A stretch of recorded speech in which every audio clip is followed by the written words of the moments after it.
I moved into this house about a month ago. It's nothing special, just a small, cheap rental. A little old, but it works. At first, everything seemed normal. The floors creak, the pipes make weird noises, but that's just what happens in old houses. I didn't think much of it. Then one day, I was rearranging my bedroom. I was trying to push a heavy dresser against the wall when it banged against something hollow. I paused, knocked on the wall, hollow. That didn't make sense. The wall should have been solid. I knocked again. The sound was different here than anywhere else in the room. I ran my fingers along the wall. It looked the same as the rest, but when I pressed against it, it felt thinner, weaker. Something was behind it. I should have ignored it. I should have let it go, but I didn't. I grabbed a crowbar and started pulling at the drywall. It came apart too easily, and behind it, there was a door. A door that shouldn't have been there, and it was locked from the inside. I don't know what I expected to find behind that wall. Maybe just an empty space, some old insulation. But what I found was a room, a small windowless room, completely untouched. The air was thick and stale, like it hadn't moved in years. Dust covered everything, but there were no cobwebs, no sign of decay. Just a tiny bed pushed against the corner. A few old toys scattered on the floor and the walls. The walls were covered in children's drawings. I took a step inside, my breath shallow. The drawings were faded, done in crayons and markers, covering every inch of the wall. Smiling stick figures, houses, trees, the kind of things kids draw. But then, as my eyes adjusted, I noticed something else. Scratch marks. Tiny, uneven scratch marks along the edges of the walls, near the floor, like tiny fingers had tried to claw their way out. A chill crawled up my spine. I turned back to the entrance. That's when I realized it. There was no door, no way in, no way out, just 4 solid walls. I swallowed hard.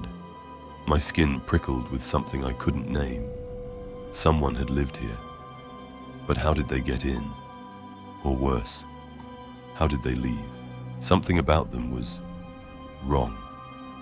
At first glance, they were just childish doodles, stick figures, bright yellow suns, a little house.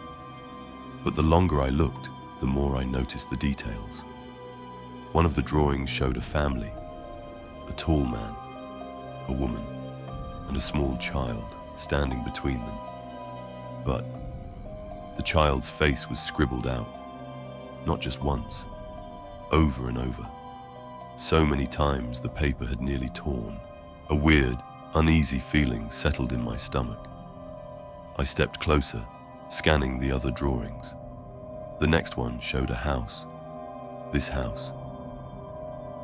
The same shape, the same front door. But in the upstairs window, there was a face. A tiny, round face, drawn in black crayon, staring out from inside the house. I stepped back. My skin felt too tight. That's when I noticed something else. My name. It was written in crayon, repeated over and over again. Not just once, not just in one spot. Everywhere. On the walls, on the floor, in the corners, scribbled so faintly they were barely visible. I took a shaky breath, backing away. My heart was pounding. I needed to leave. Now I turned toward the hole in the wall, toward my bedroom, toward the exit. And then I heard it. A faint rustling. I froze. It came from behind me, inside the room. Slow, shuffling, like tiny feet on the wooden floor. I didn't turn around. I didn't want to see. I just ran.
I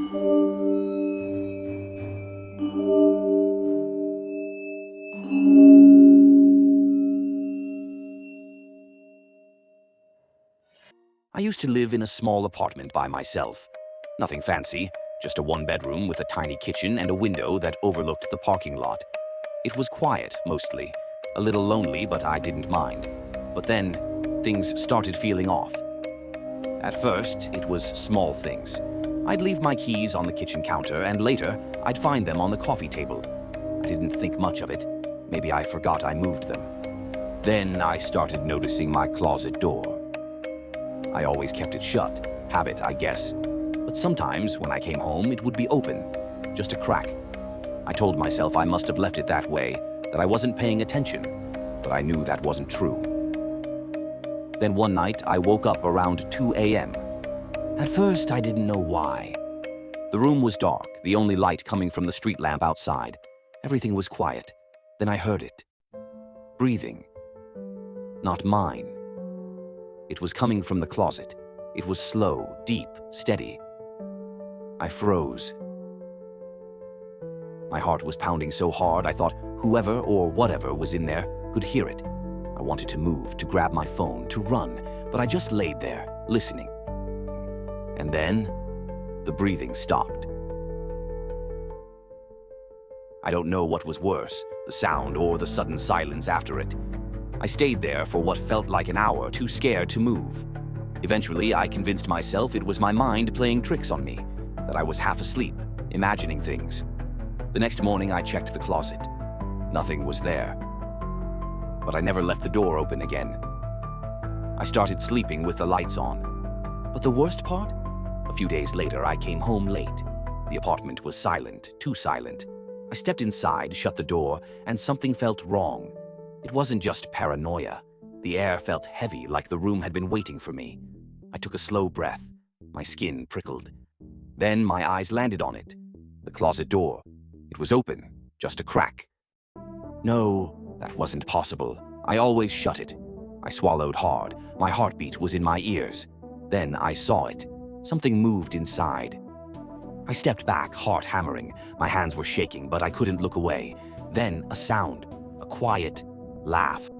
I don't know how long I stood there. A second, a minute, too long. Then, before I could react, the door slammed open.